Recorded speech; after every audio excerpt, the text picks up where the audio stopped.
Hello and welcome to The Edition. Each week we look at some of the most important and intriguing issues in the week's magazine with the writers behind them. I'm Lara Prendergast. This week, how free are we after Freedom Day? Plus, what's it like to live in Lebanon right now? And finally, is British gardening wilting or blooming? First up, in our Spectator cover story this week, our own Kate Andrews takes the government to task on Freedom Day and the measures being used to pressure those who haven't yet had their vaccine, including requiring nightclubs to check vaccination status come September. Kate joins me now, along with Michael Kill, the CEO of the Nighttime Industries Association.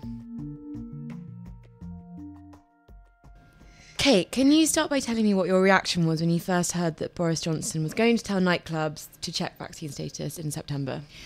Well, I felt like time must have moved very quickly over the course of a week because it wasn't that long ago, days before, that they had published guidance for business saying that they wanted venues that would be hosting a lot of people, strangers coming into contact with each other, to come up with some kind of system, that they were going to help business to do so. And then sort of, the bottom note was, by the way, we do reserve the right to force you in the future. And then that came about very, very quickly. It turned out they have no intention of working with business or seeing what can be achieved voluntarily. They're just going to make business do it. And there are very few details. We don't know what constitutes a mass event. We don't know which businesses they're talking about. Boris Johnson wouldn't even rule out vaccine passports for the pub. And there's no good faith left because ministers told us in January and February that they weren't even considering this. Michael Gove said he didn't know anybody thinking about vaccine passports. Vaccine Minister Nadhim Zawahi said they would be discriminatory, they wouldn't happen. Former Health Secretary Matt Hancock said we're not a paper-carrying country. And here we are, they're mandating them. The cynical point of view, I know expressed by some Tory MPs, is that this is just a ploy to get people to take up the vaccine. They don't actually intend to do it. But my goodness, we've moved very quickly, and I don't think we can even trust that this is cynical because everything they told us has turned out to not be the case. Michael, you represent the Nighttime Industries. What has been the Nighttime Industries' response to Boris's statement? Predominantly it's 17 months closed, an extra 4 weeks added on to the term, and then we've had 17 hours of Freedom Day to receive the bombshell from the Prime Minister. So, as you can appreciate, a lot of anger and frustration, more to the fact that nightclubs have been isolated in this, and there has been a lot of pushback from the industry suggesting that proximity and contact, similar to nightclubs, are present in many other environments, and that marginalisation of that sector has been extremely frustrating, particularly as it's at the sharpest end of this pandemic and probably the hardest hit. It does seem, Kate, as though nightclubs are being used to sort of bring in this documentation, but can you imagine it being used elsewhere pretty soon? The problem is that I just don't know, but I can't trust anything that they say on this topic anymore because they haven't been honest throughout. We did get reports, I think even last year, that some government money was going to create something that looked like a vaccine passport. They were funding private companies to come up with some systems, but the whole time insistent it wasn't happening. Here it is, as Michael says, they say for a week it's voluntary. Now we find out it's not. So who knows where they'll stop? It is anybody's guess. And I guess that this speaks to the theme of the magazine this week, Laura, that it almost feels as if ministers are just as lost as the rest of us, and they've forgotten that they are in fact in charge and get to make these decisions. And with these emergency powers, our lives are very much still in their control. We hit Freedom Day, but Freedom Day is not the end of the road. It feels like they're trading old restrictions for new ones. I don't want to overstate this. Is July better than February? Of course it is. It's better for every business, every person, the nightclub industry included, but it was just remarkable to see a prime minister who once would have just been delighted to see young people dancing and enjoying themselves at the nightclubs that he allowed them to go back to the night before, condemning the industry and the people who went as if they shouldn't be using the freedoms that were restored to them. Well, at the moment you can go to a nightclub without a vaccine passport. Michael, can you tell us what it's been like this past week as people have started to return to clubs? Well, there's been a lot of excitement. I think people have voted with their feet. Bookings and ticket sales have been exceptional. And I think the key thing to recognise here, and just drawing back on where we are, is we were actually quite excited to hear that the government were putting some responsibility on the venue in terms of looking at their risk assessment and deciding, based on the fact that they're quite individual premises and it's not a one-size-fits-all, that we were allowed to do that. And the other thing I think that's been important, and definitely in the early days of this week, and you can appreciate we're waiting for the weekend to come to really understand, but much of the public have missed these environments massively, and they are very clear that they accept and understand in their majority that they have got some personal accountability and responsibility to ensure that they act appropriately within these environments. So I think there is a stronger collaboration now, given the fact that they've missed us, given the fact that we've missed them as customers, for us to collectively work together to a mutual goal, which is to ensure that we sustain the opening of many of these really important cultural and community businesses moving forward. But the damaging piece is the government thinking that they can dangle nightclubs or social engagement or cultural output over youth culture's head to say, if you do not do what we ask, then we are going to withdraw the access to this. And that puts many of those nightclubs in a very vulnerable position. It's frustrated and angered people. And I think this is done without thought. And it's very ill-informed. And it really underlines the fact that our government do not understand our industry. I mean, you know, some of the premises that we've talked about is if pubs and bars don't have to do it, then there's going to be a competitive disadvantage for nightclubs. 80% of commercial venues are walk-up trade. That's going to be, you know, decimated.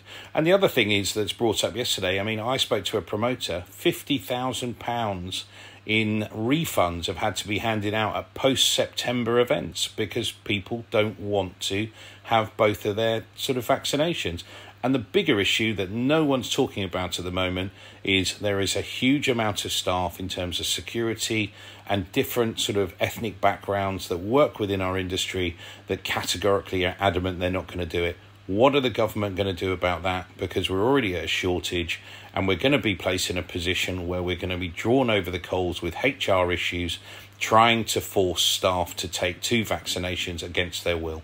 And presumably that would also then mean you'd be turning away people perhaps from different racial groups from coming to your club, which presumably also is not a situation we want to be getting into. No, very much so. I mean, look, licensing very clearly highlights that we cannot be discriminatory. And what we're being presented with is guidelines from the government that are going to be mandatory, which lead us into that zone, something we never, ever want to be placed in. And it's wholeheartedly undemocratic. And the way this has been presented is only going to drive an industry underground. You know, you can't tell me that all of these people who have not been vaccinated and don't want to be vaccinated are not going to start, you know, staying at homes, having house parties, having, you know, and what's better? I mean, it's counterproductive. We saw it on New Year's Eve last year when the U-turn. We're now going to see it again come September moving forward, just on the edge of when freshers return to university, students want to get back in and engage with, you know, their colleagues, etc. We're going to see this huge uplift in house parties and events taking place all over the country. It is absolutely ludicrous, almost as bad as a 10 p.m. curfew. Kate, finally, you end your piece on a rather sombre note. You say that ministers can't bring themselves to say it outright, but there's little intention to return to life as it once was. Are they just being incredibly duplicitous? I don't want to give them too much credit. I think they're confused and I think they're nervous. And they're spooked by the rising case numbers. None of this should forgive the way that the situation's been handled because they are the ones who have designed the roadmap, designed the exit strategy. All of the data was pointing to an exit wave. A cover piece from a few weeks ago for The Spectator by Professor Philip Thomas highlighted that the cases could go extremely high, but thankfully vaccines work, and that link between infection and hospitalization has been broken, not completely, but has really diminished your chance of going into hospital. And it brings us back to that original premise of why we went into lockdowns and had restrictions in the first place. If it was for NHS capacity, look, we need to keep an open mind. Things could change, but right now that data is looking really good. So why are nightclubs being targeted? Why are young people being targeted? Do I think people should take the vaccine? Absolutely. I'm sure most of us can agree on that. But do I want to move to a system where we start trying to force people using the heavy fist of the state to say, well, technically this is voluntary, but we're going to take many cultural and societal elements of life away from you if you don't do it? I mean, we're not even debating this in Parliament. It's great that Michael's on the podcast and we're talking about it here, but, you know, with Parliament having to operate in that way it has for so long, we haven't even had a proper debate. So yes, it does end on a somber tone, unfortunately. I hope everyone's been enjoying Freedom Week, but it's an important reminder that we're not out of the woods yet. Michael and Kate, thank you very much. Next up, Lebanon. It's on the brink of collapse, and Paul Wood writes about his experience living there for the magazine this week. He joins me now, along with Tala Ramadan, a local journalist and contributor to the New Arab and Beirut Today. Paul, in this week's issue, you start your piece with an anecdote about people trying to buy petrol in Lebanon, which should, of course, be quite a mundane task. But what made it noteworthy? Well, this was a queue that just went on and on and on. It was 2 miles, according to the clock on my car, which was unusual in Lebanon, although the fact of a petrol queue, not unusual at all. And this is just one of the many ways in which, when your currency starts to lose its value and the government starts to try to mitigate against that, a lot of your normal life just gets turned upside down, and you find people waiting in petrol queues all day, or people having to go to work in their car all day on a laptop because they have to get petrol. The government's been printing money like mad here to solve a lot of problems of its own making, but is terrified of the implications of that, and has so put price controls on things like petrol. Of course, petrol still costs a certain amount in the real world, so at the same time, the government is having to subsidize petrol. And it's in a vicious circle of printing more money to meet the cost of these subsidies. That means more inflation. When I sat down to write this piece, I could buy 18,000 lira with $1. Then when the edition went to press, I had to hurriedly get the subs to change it to 19,000. The piece was held for a week. And then when it finally went in this week, it was 22,000. That is an almost palpable feeling of the ground shifting beneath your feet.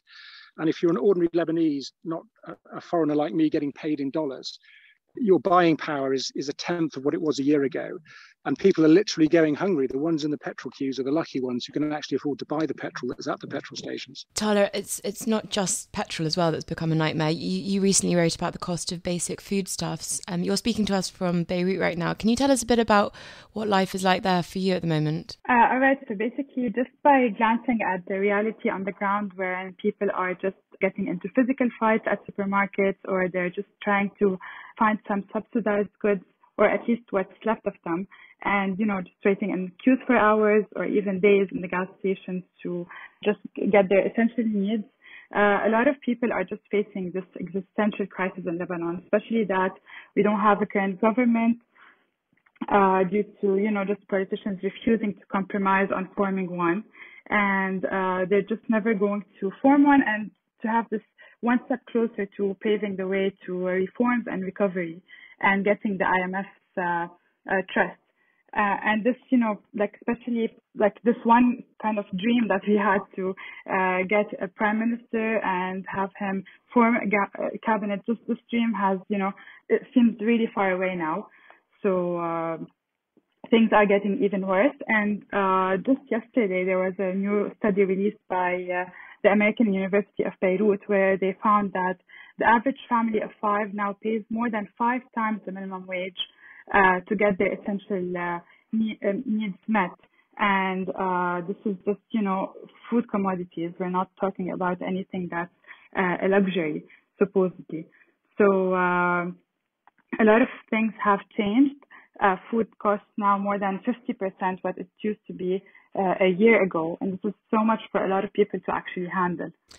You also write about the medical shortages and you talk about the gangs that are smuggling medicine out of Lebanon. Can you tell us a bit about that? There were a lot of medicine shortages lately, and even the most essential medicine that, just are usually over the counter are not found anymore. And this has caused a lot of issues with this dramatic turn and a kind of domino effect, because a lot of people have very sensitive medicine that they need to have for their diseases, and sometimes it's something that's really sensitive, so they really need to have something that's prescribed and very, like, they can't have an alternative to that. So with the issue with the economic crisis and the central bank not being able to subsidize these medicines, and there are a lot of shortages in the banks, so they cannot really get these. So a lot of pharmacies are taking advantage of this, and they're just, smuggling these out of Lebanon just to get, more money, or even just try to sell them in black market, which means that they will get a lot of money that's extra. But here, I just want to make it clear that not all pharmacies are doing that. Actually, in parallel, a lot of pharmacies don't have medicine for real stored in their stores, and thus a lot of people are just putting all their anger out there on pharmacists, which is really unfair, because although we have a lot of people just trying to make use out of this advantage, a lot of people are really, really in reality living this unfortunate situation. Paul, you made the point in your piece that the Army Chief of Staff General Joseph Aoun has been begging foreign governments for aid. What has been the international response so far? That shows how things have really deteriorated. The army can't feed itself. It literally can't feed itself. There hasn't been meat in rations for a year, and it's asked and has got plane loads of aid from Oman, but also from countries like Egypt, which is a psychological blow to Lebanese who've always lived this high life, from the richest almost to the poorest, based on what has been an historically overvalued currency. For years, the currency was overvalued. It gave people the illusion that they were richer than they were. And this was popular with everybody. And now that things have started to collapse, there is political paralysis, political cowardice, really. The caretaker government won't take the hard decisions that have to be taken. They want to leave it for the next government. But because of the sectarian division of power here, that goes back to the Taif Accords and the ending of the Lebanese civil war, they can't agree a new government. So the decisions that have to be taken are not being taken. And that's why, for instance, the medicines crisis that we were just hearing about is taking place. Politicians are terrified that if they stop the subsidies, they will literally end up on the end of a rope dangling from a lamppost in the centre of town. So they're using the very last of the foreign currency reserves and the very last of the gold reserves to subsidise medicines, food and other essentials for people paid in lira. But a lot of the Lebanese economy is people paid in dollars, or people, not foreigners necessarily, but people getting dollars from abroad. So things like fuel and medicines are very cheap to those paid in dollars, not those paid in lira. And so you can buy, as I did for our children's nanny, cancer medications worth hundreds of thousands of dollars for tens of thousands of dollars. Of course, we had to search for weeks to find those cancer medications. And most pharmacies, as we were just hearing, are empty now. And the medicines that were bought by the Lebanese state with massive subsidies are turning up in markets in the Congo, or being shipped out to Syria and Iran by criminal gangs allegedly linked to Hezbollah to fund the Syrian regime and the Iranian regime. This cannot go on, but because nobody will take the decisions that need to be taken, it is going on until I think the country crumbles. At the end of the piece says that trouble in Lebanon has a way of quickly becoming sectarian. Are things kind of looking like they might be slightly descending into violence and possible civil war? Well, maybe my colleague in Beirut can answer that better than me. I'll just say that not yet, because people are sort of tired and exhausted. There have been demonstrations on the streets in which the army has fired in the air or possibly fired rubber bullets. People have been burning tyres. Hezbollah has sent people out in the south to break up angry demonstrations near petrol stations. It doesn't feel like a civil war yet, but I was talking, for instance, to my dentist, who's a Christian, who's desperate to get out, like any educated Christian, and a lot of them are leaving, who said that he was starting to see in his neighborhood checkpoints springing up. People were starting to be wary, and he thought that eventually those checkpoints would solidify into something more dangerous.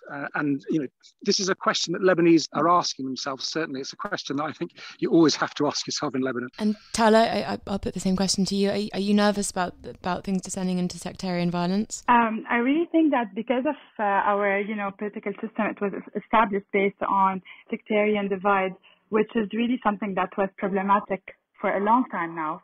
However, I feel like this economic crisis, because it has taken its toll on a lot of people, and many just want to, have feel safe and secure and just get the needs for their children. So they don't really have this in their background, at least. They don't have this sectarian hate. They just want to feel safe. So basically, it's really more than just having like this national insecurity. They just need to have something that would have them secure food and necessities for their families. However, I really think that politicians are really trying to hold this sectarian narrative and bringing it back to the surface just to shift people's attention over the real crisis on the ground. And a lot of people are actually so tired of the economic crisis, and they really don't care about politics as in something that would divide them. But at this point, a lot of politicians are really trying to surface this narrative again, trying to divide people again, and many might fall for it. But I really feel that people themselves just are not in this mood anymore. Paul, just to end on a more positive note, if possible, is there anything that you've seen recently that's given you hope for the future of Lebanon? I'm speaking to you from a little village called Douma, which is a Christian village on the central spine of mountains that runs up through the centre of the country.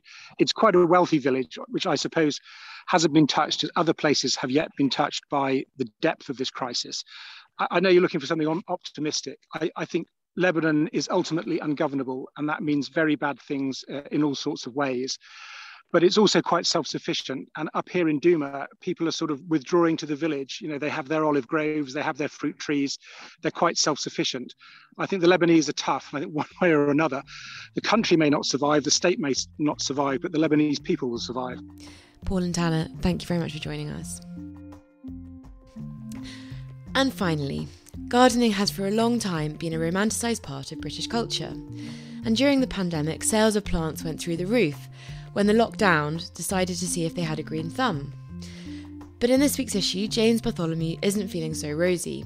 He's noticed that private gardens around him seem to be disappearing and being replaced with stone flooring and plastic lawns. James joins me now, along with keen gardener and writer Ursula Buchan. James, you open your piece in the magazine this week with the rather dramatic claim that gardening is dead, which I'm sure will alarm many listeners. How did you come to this diagnosis? Oh, just because of the witnessing of the terrible changes that have taken place in the gardens around my home.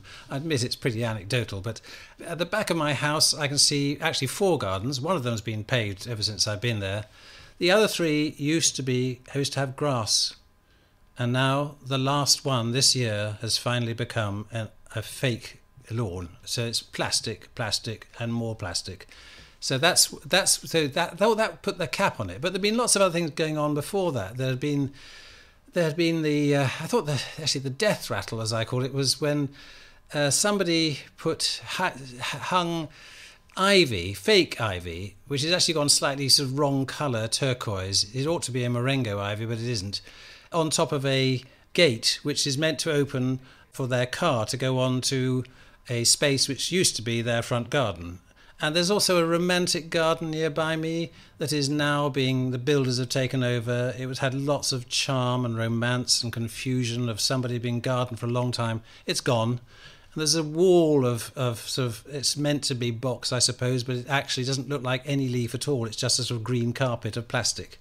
And it's just happening again and again and again. And the stats bear it out. The reduction in lawn sizes, the growth in hard surfaces in London, 63 Hyde Parks probably since 98 in London alone.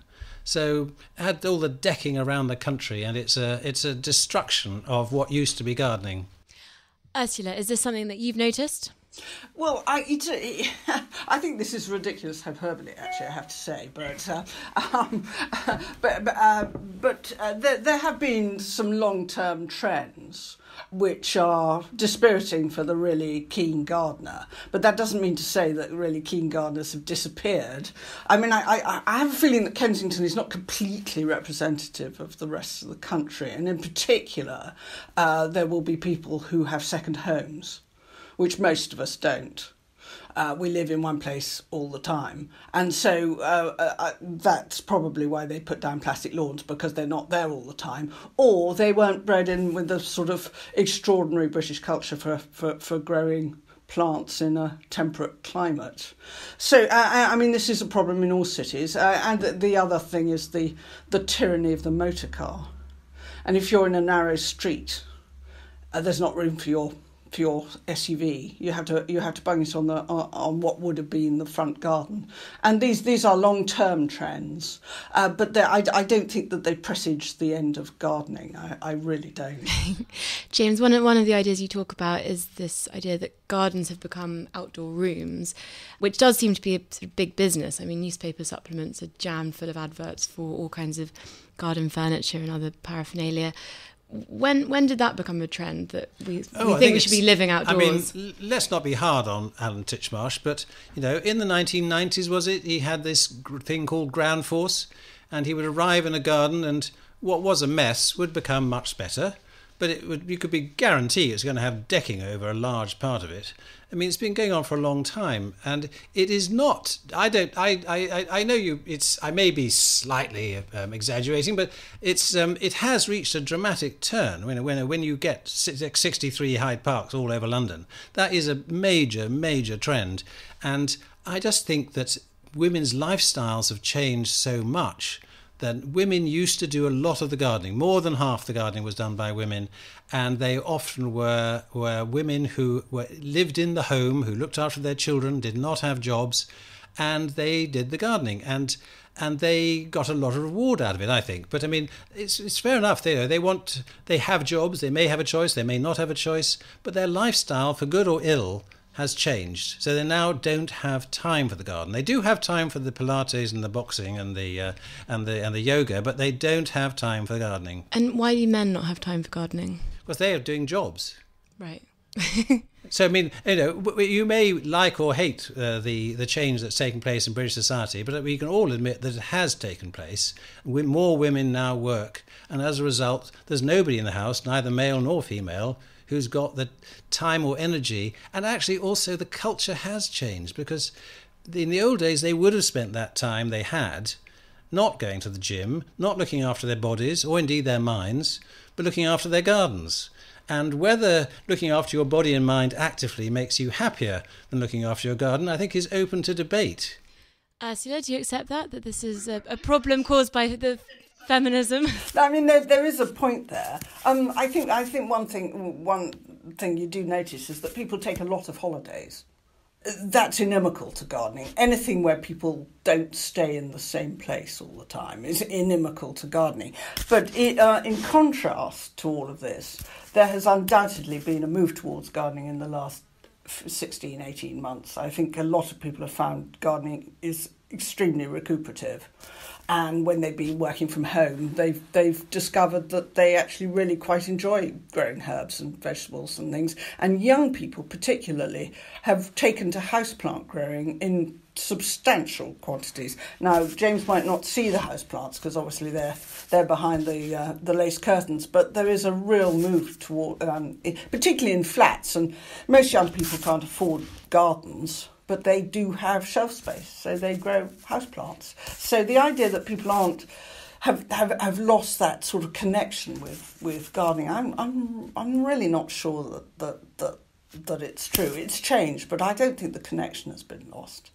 And if you look at Instagrammers and influencers, they have hundreds of thousands of followers. These YouTubers, young people growing fruit and veg and houseplants and perennials and things, and they are very, very popular.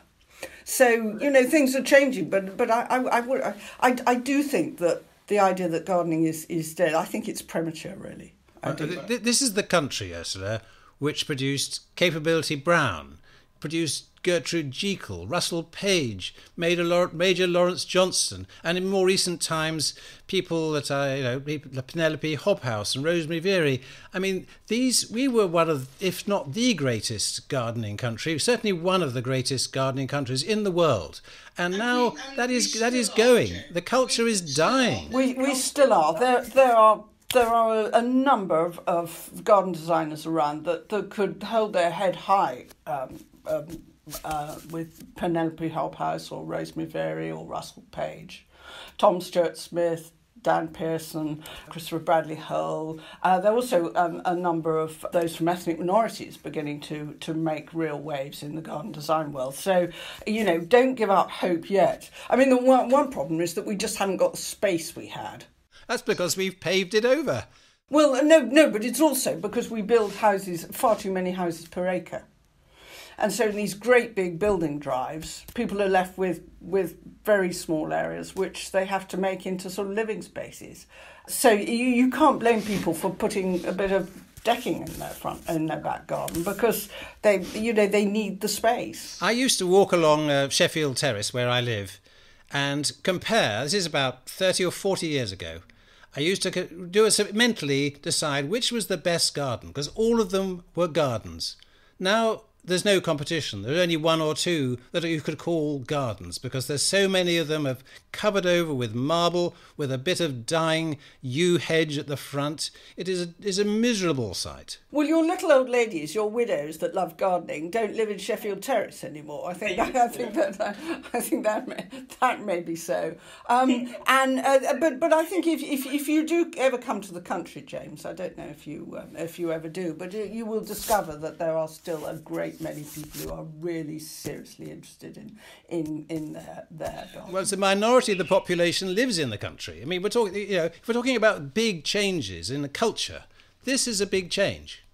Yes, but the people you're talking about in the past, like Capability Brown, they were dealing with great big estates in the country. So was Russell Page. Russell Page made the odd urban garden, but mostly they worked in the countryside because that's where the space was. Well, the best days of gardening took place when rich people competed to make the best gardens. So you had that in China, in Suzhou, you had it in Italy, in places like Villa Lanti. They were all competing with each other to make the best gardens.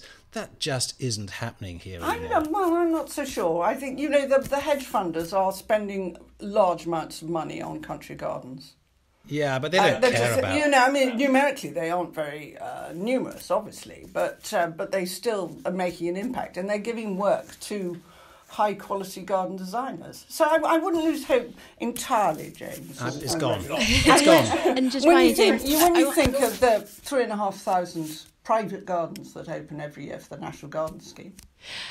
Just finally, James, I wanted to ask you about your garden. What's your garden like? My garden is, I hope nobody visits it, because it's a bit of a disappointment. I used to be very keen. I used to spend hours and hours there, but then it's all rather faded off, and now I'm actually slightly coming back to it. I have a plan to make a Victorian picturesque garden in the front garden with little curving paths and practically mostly plants. At the moment is a paved area, which I inherited, but I'm going to unpave it and make it into a romantic Victorian garden. And Ursula, what's your garden like? It's a very large country garden. We bought the house for the garden so that I could write about gardening. So I've got more than 3 acres, I'm afraid, and it is gardened. It is heavily gardened. One of a dying breed. Yes, yeah. And it's got a little woodland, and it's got a little meadow, and it's got a lot of borders and a lot of trees and a lot of shrubs. And I love it to bits, and I spend all my time in it. But I'm sorry that I'm dying off, James. But funnily enough, I do have other friends who are also really keen as I am. James and Ursula, thank you for joining us. And that's everything this week. As ever, if you've enjoyed what you've heard and want to know more about the stories we've touched on, do subscribe to the magazine for a more in-depth dive. And of course, please do leave us a review and a star rating on whatever platform you're listening on. I'm Lara Prendergast, and I hope you have a lovely weekend.